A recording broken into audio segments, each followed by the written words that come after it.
얼굴에 바를 때는 추천드리고 싶은 방법은 이렇게 바르는 게 아니라 굉장히 얇게, 얼굴에는 얇게 바르시는 걸 추천드리고 싶고,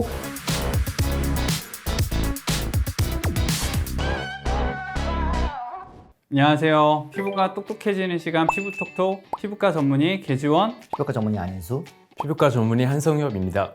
오늘도 여러분이 평소에 가지고 계시던 궁금증, 고민을 듣고 사연을 한번 해결해보는 시간을 가지도록 할 텐데요. 우리 이렇게 유튜브 촬영도 하고 있고 이제 다양한 SNS 통해서 환자분들이든 뭐 다른 분들과 소통을 하고 있는데요. 우리 원장님들은 SNS, 유튜브 이렇게 많이 하시는 편이신가요? 저는 인스타, 페북 하고 네, 있고요. 네. 네, 주로 골프 영상 많이 올리고 있습니다. 네, 골프 굉장한 매니아로 알고 있습니다. 네, 원장님께서 저는 SNS 그렇게 활발하게 하는 편은 아니고요. 그냥 주로 좀 지켜보는 편입니다. 네. 관망하는 편입니다. 네, 관찰자로서 이렇게 주로 보시는 편이고요. 자, 요새 이제 유튜브 보게 되면은 굉장히 자주 나오는 주제가 있는 것 같습니다. 고민 있으신 분의 어떤 사연하고도 좀 밀접한 연관이 있는 것 같은데요. 한번 이제 고민 들어보도록 하겠습니다. 안녕하세요. 저는 유튜브를 자주 보는 20대 남성입니다.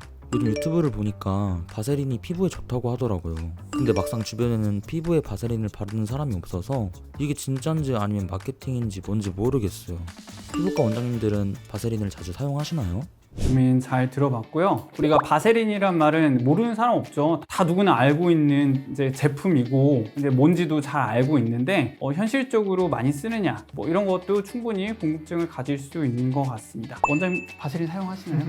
바세린 사용하시나요? 저는 사실 이 영상 준비하면서 이런 게 유튜브에 유명하다는 거를 요번에 처음 알았어요. 굉장히 깜짝 놀라기도 하고, 그러니까 놀랐다는 게 여러 가지 의미가 있는데, 바세린이 이상한데 왜 쓰냐 이렇게 놀란 게 아니라, 사실 저는 바세린 세대긴 하거든요. 저 어릴 때는 바세린이 집에 항상 있었고, 피부과 레지던트 처음 들어갔을 때만 해도 피부 보습을 위한 제품이 아직 상용화되지 않은 시절이었어요. 그래서 그 당시에는 교수님들이 바세린을 종종 처방하고 실제로 환자한테 밀봉요법으로 하기는 것도 제가 많이 봤고요. 그래서 바세린의 효과와 효능에 대해서는 굉장히 이제 전공의 때 많이 봐서 알고 있는데, 사실 바세린을 대체할 만한 많은 제품들이, 훨씬 편하고 좋은 제품들이 많이 나오면서 바세린을 묻혀가고 있었는데 요즘에 갑자기 다시 떴더라고요. 그래서 이걸 굉장히 좀 의아하면서도 좀 반가우면서도 좀 여러 가지 감정이 교차하는 그런 상황입니다. 뭐 오래된 친구를 만난 것 같은 그런 기분이신 것 같은데요. 왜 도대체 좋은지, 왜 열광하는지 저도 좀 이제 궁금한데 원장님 한번 얘기해 주실 수 있으실까요? 일단은 이제 보습제의 종류 중에는 그 수분제하고 밀폐제가 있어요. 수분제 같은 경우는 공기 중에 있는 수분을 끌어당겨서 보습 효과를 내는 거고, 밀폐제 같은 경우는 피부에 막을 형성하여 수분이 증발하는 것을 억제를 시키고, 그럼으로써 피부 보습 효과를 높이는 그 원리가 있거든요. 그래서 피부 보습을 위해서는 사용하면 좋을 수가 있고, 첫 번째. 그리고 두 번째 같은 경우는 이러한 바세린이 이제 피부에 코팅막을 형성을 하게 되니까 외부에서 오는 어떤 유해한 먼지라든지 균주를 막아줄 수 있으니까 피부에 어떤 특별한 보호막, 장벽 역할을 해줄 수가 있는 거죠. 그리고 또 세 번째로는 주름에도 또 도움이 될 수 있어요. 주름 중에서도 수분이 부족해서 생기는 주름 타입에는 보습 효과를 내면서 주름에도 도움이 될 수 있다고 생각합니다. 주름에도 도움이 될 수 있다. 저도 영상 이렇게 보다 보니까 주름에 대해서 이제 굉장히 효과가 좋다라고 좀 많이 강조된 영상들이 있는 것 같아요. 그게 다 이제 보습 효과라는 말씀을 해주신 것 같고, 아무래도 바세린이 이제 구입하려고 하면은 3,000원대 미만으로 굉장히 저렴하게 살 수 있기 때문에 요새 사실 화장품도 굉장히 비싸잖아요. 그런 가운데 굉장히 뭔가 한 줄기 빛 같은 그런 느낌이어서 좀 사람들이 좀 가성비 제품으로 열광하는 것이 아닐까, 약간 이런 생각도 해보았습니다. 이런 바세린은 그럼 실제적으로 만약에 우리가 사용을 한다 그러면은 주로 이제 어떻게 사용하도록 설명을 해주실까요? 일단 바세린은 명확하죠. 쓸 수 있는 사람이 한정적이에요.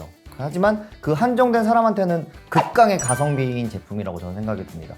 어떤 그럼 한정된 사람이 쓸 수 있느냐? 바로 바세린은 이제 극건조인 사람.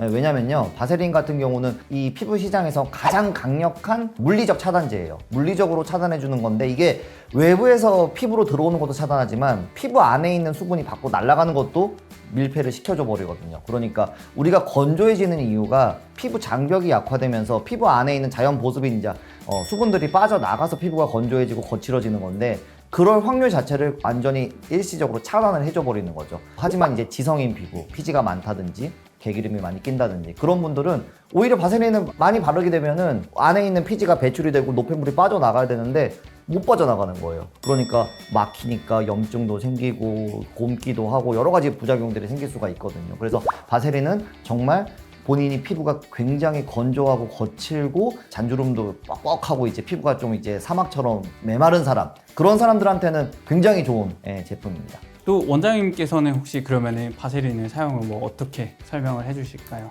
사실은 환자분에게 바세린을 바르세요라고 말씀을 드리지는 않고요. 워낙 좋은 로션이나 크림이 많기 때문에 얼굴이나 몸에 본인에게 맞는 좋은 MD 제품들, 그리고 이제 시중에 많은 로션이나 크림을 1차적으로 바르라고 말씀을 드리고, 추가적으로 건조한 부위에 더 바르라고 말씀을 드리는데, 얼굴 같은 경우는 이제 피부의 유존이라든지, 그리고 입술, 그리고 몸 같은 경우는 이제 옆구리라든지 팔꿈치, 발꿈치, 그리고 무릎같이 이런 부위에 추가적으로 덧바르는 용도로 안내를 드리고 있습니다. 덧바른다는 거로 말씀을 주셨는데, 만약에 바세린을 굳이 써야 된다 그러면은 사실은 저도 이제 제가 전공의 시절에 주로 바세린은 어떤 약품이라든지 기타 보습제라든지 이런 것과 조금 섞어서 기능을 좀 추가하는 형태로 사용할 수도 있거든요. 물론 잘 이렇게 섞이는 제품과 발라야 될 거예요. 아마 이제 유수분량의 차이가 나기 때문에 그렇게 될 것이고, 또 사용할 수 있는 방법으로는 이제 섞어 바르는 것 말고도 극건성 그런 이제 부위들이 있거든요. 우리가 팔꿈치라든지 발 뒤꿈치라든지, 아니면은 우리 원장님들도 굉장히 손 많이 씻으시고, 그리고 우리 어머님들 이제 주부습진 이런 것들, 혹은 이제 특정 직업군에서 물이나 뭐 특정 손을 많이 쓰시는 분들한테 생기는 주부습진이 심할 때는 이런 바세린을 좀 바르고 장갑을 낀다든지 혹은 양말을 착용을 해서 밀봉요법 같은 것들을 이제 같이 사용을 해주면은 조금 더 효과를 나타낼 수 있다, 이렇게 저는 보통 설명을 합니다. 자, 그리고 이제 방금 원장님께서 이제 무조건적으로 바세린 사용을 환자분한테 설명하지 않는다, 이렇게 설명을 하셨는데, 이게 바로 어떻게 보면은 오늘 이제 사연을 주신 고민자 분의 어떤 답과도 연결이 되는 것 같아요. 사실 이제 바세린은 어떻게 보면은 이제 3,000원대 굉장히 가성비 좋은 극강의 이제 보습제, 밀폐제이기도 하지만 보습제 계통에는 좋은 제품들이 많이 나와 있거든요. 그래서 실제로 다른 대체할 수 있는 제품들이 너무나 많은데, 뭐 그런 제품들은 어떤 것들이 있고 주로 어떻게 이제 권유를 해주실까요? 일단 뭐 바세린을 바르는 목적이 이제 피부의 보습을 얻기 위해서라면은 바세린 말고 다른 보습제를 먼저 추천을 드리겠죠. 근데 이제 목적 자체가 그게 아니라 다른 뭐 주름을 피는 용도라든지 물리적으로 차단을 할 일이 있다 하면 바세린을 추천을 드립니다.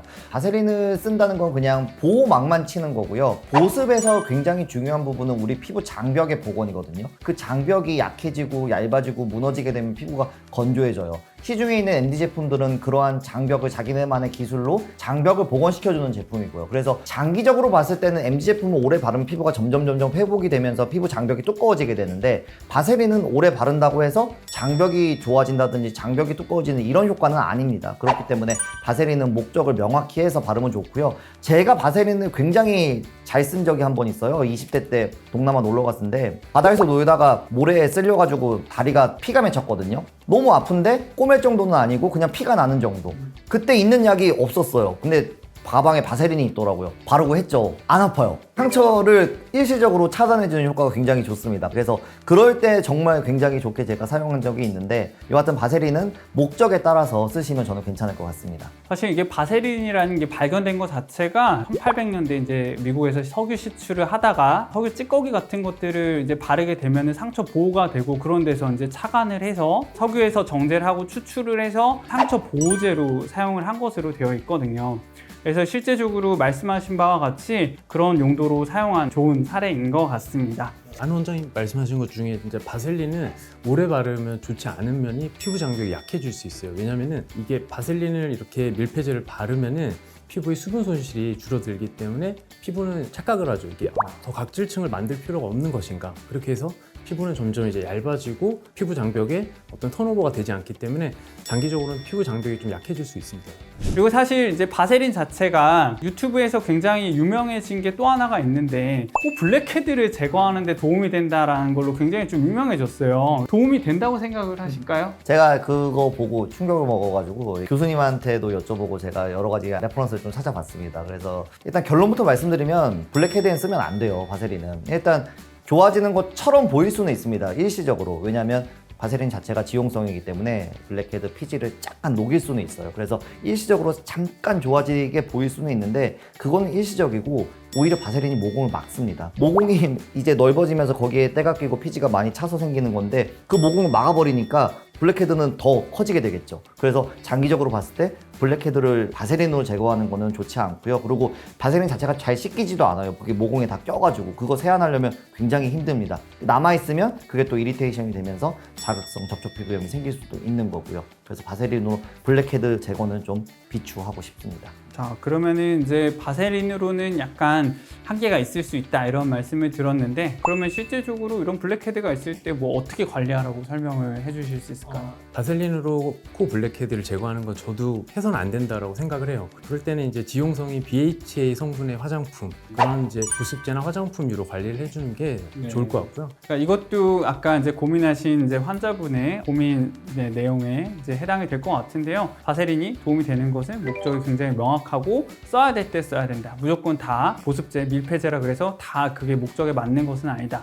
이렇게 이해를 해주셨으면 좋겠습니다. 여기 준비해주신 그 바세린이 있는데요. 저도 이게 보니까 집에 있더라고요. 뒤에 보면은 성분표에 이제 페트롤라툼 100%라고 적혀 있는 걸 볼 수가 있습니다. 그래서 실제로 우리 바세린 어떻게 바르는지 좀 보여주실 수 있을까요? 일단 제가 다리 다쳤을 때 발랐을 때는 정말 두껍게 발랐어요. 이렇게 손가락 한 마디 이렇게 나올 정도로 이렇게 두껍게 해가지고 얘를 이렇게 펴발라줍니다. 이런 식으로 이렇게 잔뜩 묻어나게 이런 식으로 펴발라주면 이게 물에 안 씻겨요. 이렇게 바르고 활동하시면 임시 방편으로 굉장히 잘 사용을 했던 적이 있고요. 얘를 얼굴에 바른다. 얼굴에 바를 수도 있죠. 근데 저는 이제 얼굴이 굉장히 민감성 피부여가지고 얼굴에는 잘 안 바르긴 하는데 여하튼 얼굴에 바를 때는 추천드리고 싶은 방법은 이렇게 바르는 게 아니라 굉장히 얇게 얼굴에는 얇게 바르시는 걸 추천드리고 싶고 보습제에 섞어서 바르는 것도 추천드리고 싶습니다. 보습제가 좀 비싸잖아요. 얘는 좀 싸니까 두 개를 섞어 바르면 오래 쓸 수 있게 하는 방법일 것 같습니다.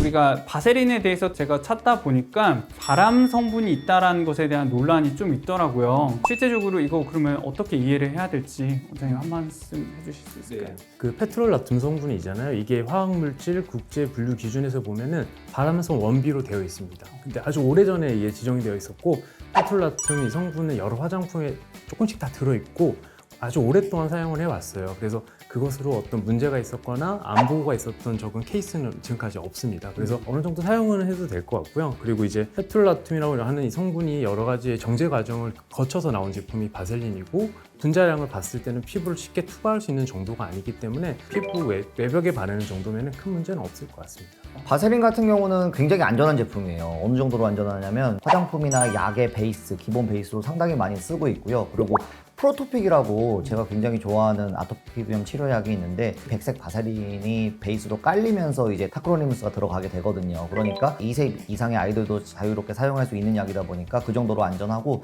또 정말 안전하다고 이제 제가 좀 느낀 게 첩보 검사라고 있어요. 패치 테스트. 이 패치 테스트가 알레르기 검사는 붙이는 그런 거거든요. 특정 항원을 피부에 붙여서 알레르기가 생기는지 안 생기는지 알아보는 검사예요. 근데 그거를 하는데 그 항원 자체를 피부에 바로 붙여버리면 이리테이션이 생길 수 있으니까 걔를 희석시키는데 가장 많이 사용되는 게 바세린이에요. 여러 가지 첩보 검사를 할 때 바세린이 베이스가 된다는 거는 그만큼 바세린이 누구에게나 알맞게 사용할 수 있는 그런 제품이다 이렇게 볼 수는 있는데요. 바르는 것 자체를 제가 말리는 건 아니지만 잘 알고 발라야 된다. 저는 그렇게 말씀드리고 싶습니다. 그리고 저도 주로 이제 바세린을 바를 때 이제 우리가 적절한 제형을 맞춰서 바르던지 혹은 이게 주로 이제 T존이나 이렇게 유분이 많은 곳에 억지로 발라서 이제 그곳에 도리어 모공을 막거나 그런 거는 피했으면 하는 그런 식으로 설명을 드리고 있고요. 그리고 제품 자체는 넌코메도제닉이긴 한데 외부 항원을 이렇게 차단을 해주는데 거꾸로 말하면 이제 안에 있는 것도 이제 못 나가게 막거든요. 그렇기 때문에 상처 보호제 역할을 하려는 것도 어떻게 보면 이제 상처가 좀 청결해야 그걸 덮었을 때 좀 이게 효과가 있는 건데 이제 거꾸로 거기에 균이 있거나 그런 상태에서 덮어버리면 일단 상처 이런 것들이 더 악화될 수 있고 그런 것 같아요. 그래서 이제 사용을 하시려면 그런 점을 좀 주의하셨으면 좋겠다라고 좀 설명을 드리고 있습니다. 네, 오늘 바세린에 대해서 낱낱이 알아보는 시간을 가져봤습니다. 우리 시청자분들이나 혹은 사연 주신 분께도 큰 도움이 됐을 거라고 생각을 하고요. 앞으로도 고민 많이 해결해 드리도록 하겠습니다. 시청자 여러분도 댓글로 여러 가지 피부 고민에 대해서 부담 없이 남겨주시면 저희가 톡톡 고민 해결해 드리도록 하겠습니다. 오늘 컨텐츠가 도움이 되셨다면 구독, 좋아요 부탁드리겠습니다. 피부가 똑똑해지는 시간 피부톡톡 다음 시간에 찾아뵙도록 하겠습니다. 감사합니다.